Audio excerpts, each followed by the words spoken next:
They say dogs don't remember death, that when their eyes close for the last time, they cross into a place where pain can't reach them, where memories dissolve like fog. I used to believe that. I had to, because the night I buried Buddy, I told myself he'd finally found peace. For 3 years, I clung to that lie. I moved houses, boxed up his toys, deleted his photos one by one. Grief, they said, was a wound time could stitch shut if you stopped picking at it. But no one tells you what to do when the wound starts bleeding again, when the past scratches from beneath your floorboards. It started last night. Soft, deliberate scratching, the kind a living thing makes. I thought it was a rat until I heard the panting, until I smelled wet fur and soil. And then, clear as a whisper against my ear, came his voice. "You left me there." The air froze. My heart stopped. Because dogs don't talk. Dogs don't come back from the dead. But what if the thing calling my name from the basement isn't my dog at all? Where truth meets imagination. Welcome to Facts and Fiction. The night my best friend died, it wasn't the sound that woke me. It was the silence. For 12 years, that silence had never existed. The house had always breathed with him. The faint jingle of his collar, the soft rhythm of his paws pacing from room to room, the sigh he made before curling up at my feet, it was all part of the heartbeat of this place. But that night, the pulse stopped. I woke to stillness so deep it felt wrong, the kind of quiet that hums in your ears and presses against your ribs. For a long moment I lay there, listening to it, waiting for the familiar sounds, the soft click of nails on the wooden floor, the creak of the living room couch as he shifted in his sleep. Nothing came. Then, from the dark, a single sound, a low whine, weak, fading. "Buddy!" My voice cracked. I threw off the blanket and stumbled out of bed. My feet hit the cold floorboards, my breath visible in the air even though the heater was running. He was by the back door, lying half-curled, like he was waiting to be let out one last time. His golden fur glimmered faintly in the moonlight pouring through the window. His eyes were half open, glassy, fixed on nothing. "Buddy!" I dropped to my knees. My hands found his fur, still warm, still soft, but the stillness beneath it, no rise of breath, no trembling of life told me what I already knew. His chest was quiet. His heart had stopped. Something inside me cracked. I'd always imagined that when this day came, I'd be prepared. He was old, after all, 12 years, a lifetime for a dog. I'd seen the limp in his walk, the long pauses before he stood up. I'd convinced myself I'd let him go with dignity, hold his paw, whisper goodbye. But death never waits for your permission. The clock on the wall ticked loudly, each second stretching too long. I pressed my forehead against his, breathing in that familiar scent of earth and fur and faint shampoo. My fingers traced the gray around his muzzle. "I'm sorry," I whispered. "I'm so sorry, boy." I didn't realize I was crying until my tears darkened his fur. Outside, the wind moved through the trees. The house creaked, old wood settling. Somewhere in that stillness, something shifted, a quiet scrape, almost like claws against the floor. I froze. The sound came again, behind me. I turned slowly. The hallway was dark, its end swallowed by shadow. I saw nothing, only the faint flicker of moonlight on the family photos that lined the wall. Then I heard it again, a sound I knew better than my own heartbeat. Click, click, click. The sound of paws on tile, but that couldn't be. I spun back toward Buddy. His body hadn't moved, but the sound was unmistakable, coming from the kitchen now, slow and steady, like he was walking in circles. My breath hitched. My mind fought it. Grief does strange things, I told myself. The brain fills empty air with familiar ghosts. But deep down, something older than reason whispered otherwise. I'd grown up on ghost stories, tales my grandmother told me about loyal spirits, dogs that waited by their masters' graves, animals who crossed back from the other side for love or vengeance. I'd laughed at them as a child, but now, sitting in that empty house, I wasn't laughing. Because I could feel him. Not like before, not the solid weight of him pressing against my leg, not the warmth of his fur, but an energy. A presence, and under that presence, sorrow. At dawn, I stepped outside. The grave lay just as I'd left it, but the soil was disturbed. Small impressions, paw-sized, dotted the surface. I knelt down, fingers trembling, tracing the prints. They were too deep for rain, too fresh for memory. The collar he'd worn, his real collar, was missing from the dirt. A lump rose in my throat. "Buddy," I whispered to the empty yard. "If you're here, if you can hear me, I didn't mean to—" The wind stirred sharply, cutting me off.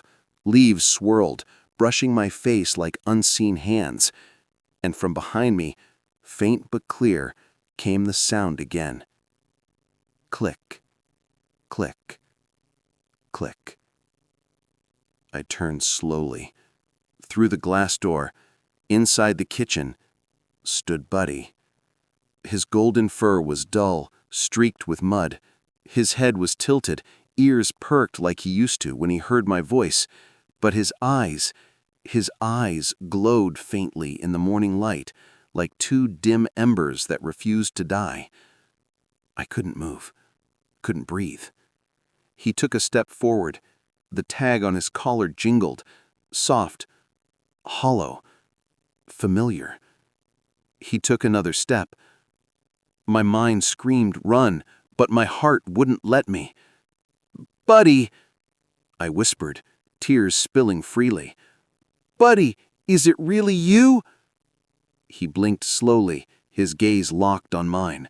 Then he turned away, padding towards the hallway, the one leading to the basement door. He stopped there, tail still, and looked back once. Then, without a sound, he vanished. I stayed frozen for a long time after he disappeared, the image of those glowing eyes seared into my mind. Eventually, I found the strength to follow. The basement door stood slightly ajar, something I would never have left open.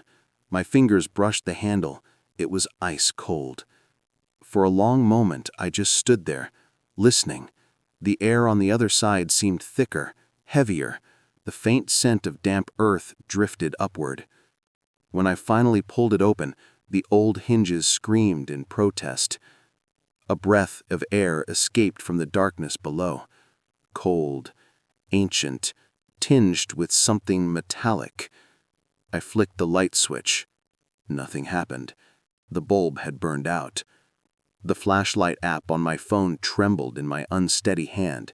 As I descended, each step creaked, the sound swallowed by the stillness beneath. The beam of light cut through the gloom, revealing walls draped in cobwebs and dust. Everything was exactly as I'd left it, boxes stacked along a wall, an old freezer humming faintly in the corner, a workbench covered in forgotten tools. But near the center of the room, something was different. The ground looked disturbed. The concrete was cracked, thin, jagged lines spidering outward from a single spot, like something beneath had shifted. I crouched down, shining the light across it. Scratched into the dust, faint but deliberate, were letters. B. U. D. Y. And beneath them, smeared like a child's attempt to write, two words that made the breath leave my body. I remember. The flashlight flickered. Behind me, a low growl rolled through the dark. It was deep, guttural, filled with something I had never heard from him in life, something both mournful and angry. I turned, heart hammering. The light caught a shape in the shadows at the bottom of the stairs. 4 paws, a tail, a pair of burning eyes. He stepped forward once, and the light shook in my hand. His fur was wet again, dripping, as though he had just crawled from the earth. My voice cracked. "Buddy!" He tilted his head, the motion slow, unnatural. Then his mouth opened, and for the first time, I heard him speak. "Why did you bury me if I wasn't ready to go?" For a long moment, I couldn't move. The voice, rasped, broken, but his, still clung to the air. It didn't echo like human speech. It hung there, thick and trembling, like breath on glass. "Buddy," my voice barely worked. "What are you saying?" He just stood there, those dim amber eyes locked on mine. Then, as if the effort of speaking had drained him, his mouth closed. He took a step closer, and suddenly, the smell hit me. Earth, wet fur, decay. I stumbled back, covering my mouth. No, this isn't real." But the sound of his paws on the basement floor said otherwise. Soft, but deliberate, heavy with meaning. He was moving closer. His tail hung still. No wag, no sign of joy.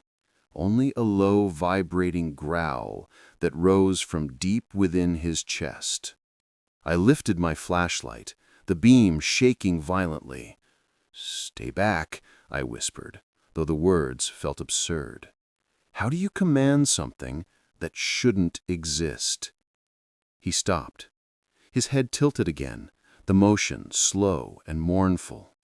For a second, I saw something flicker behind those amber-bright eyes. Recognition, maybe even hurt. Then his body began to tremble. His shape wavered like heat bending the air. And just like that, he was gone. The growl faded. The smell of earth lingered. I stood there in the dead quiet, heart battering against my ribs, and slowly sank to the ground. My flashlight clattered beside me. I wept, not just from fear, but from something deeper, a horrible, aching guilt. Because he was right. He hadn't been ready to go. It took me 2 days before I could go back down there. The first night, I sat by the basement door, too afraid to open it, too guilty to lock it. The house felt different now, warmer in places, colder in others. I'd catch glimpses of him in reflections, a tail vanishing around a corner, the faint curve of his back lying by the fireplace. Once, I woke to the weight of something pressing against the foot of my bed. For a moment, it felt like before. His body curled against me, his steady breathing lulling me back to sleep. I almost smiled. Then I remembered, and the warmth turned to ice. By the second evening, I couldn't ignore it anymore. The scratching had started again. Faint, rhythmic, coming from beneath the floorboards, like he was digging. I went down into the basement. The air was colder than before, the damp scent stronger. The cracks in the concrete had spread, fine lines branching outwards like veins. And in the center, where the letters had been, a single paw print had appeared, dark, wet, fresh. It hadn't rained in days. I knelt beside it, my knees pressing into the cold floor. My fingers hovered just above the print. The air tingled there, sharp and electric, as though the space itself hummed with memory. "I'm sorry," I whispered. You were in pain. I thought I was helping you." I remembered that final week too vividly now. The trembling in his legs, the way he refused to eat, the quiet whimpers when he tried to climb the stairs. The vet had said it was time, that he was suffering, that the kindest act was to let him rest. But Buddy had looked at me that day with those same amber eyes, filled not with fear, but confusion. He'd licked my hand as the needle went in, trusting me completely, not knowing that trust was about to kill him. And when the vet whispered, "He's gone," I'd told myself I'd done the right thing. But in that cold basement, surrounded by cracks and whispers, I wasn't so sure anymore. That night, I dreamed. I was back in the yard, shovel in hand. The moon hung low, enormous and yellow. I dug, the soil crumbling like old paper. But no matter how deep I went, the hole never seemed to end. Somewhere below, something was breathing. Slow, steady, too deep for a man, too alive for the dead. Then I heard him. "Daniel."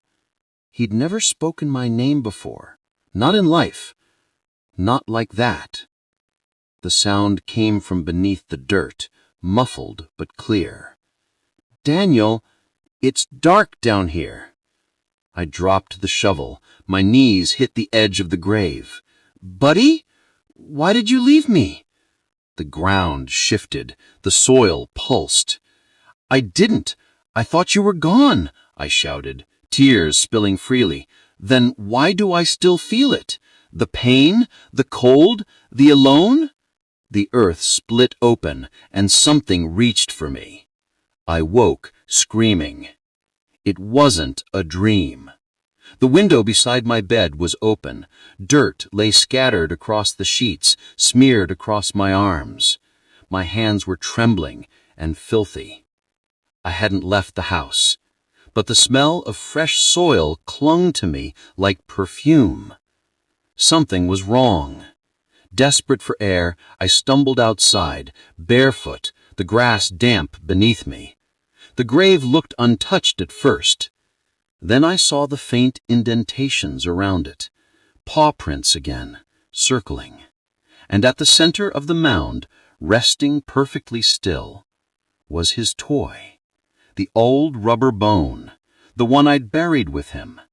It was clean, too clean, like something that never touched dirt at all. When I picked it up, the air shifted, and I heard him again. This time, not in words, but in breath, a faint panting right behind me. Warm, close, alive. I turned. No one was there, but the grass moved as if something invisible brushed against it, circling me once, twice, then stopping directly in front of me. I fell to my knees, clutching the toy. "I'm sorry. I thought I was helping. Please, Buddy, if you can hear me, please stop."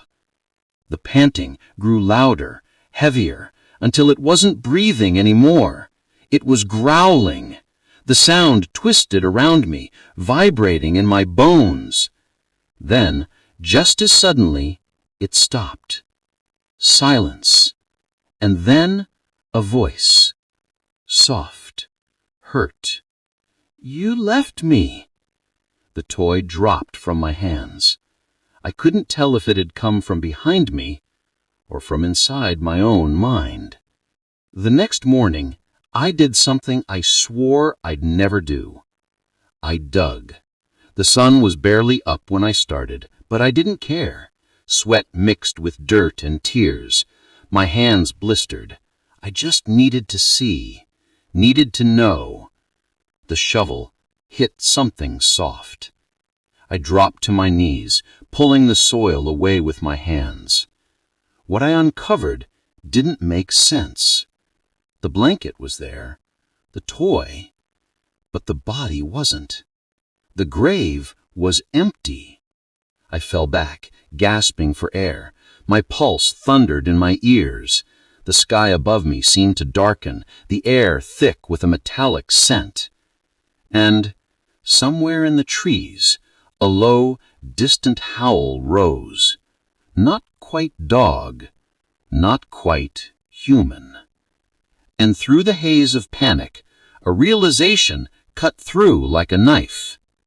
He hadn't come from the grave. He had never stayed there. That evening, the house came alive. Lights flickered in every room. The radio crackled with static that occasionally broke into faint whines. My phone camera, when I tried to film the paw prints that now covered the kitchen floor, refused to focus.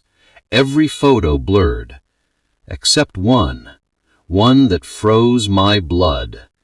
In it, behind me, barely visible through the distortion, was a shape, a dog's outline, eyes glowing faintly, as if caught by the flash.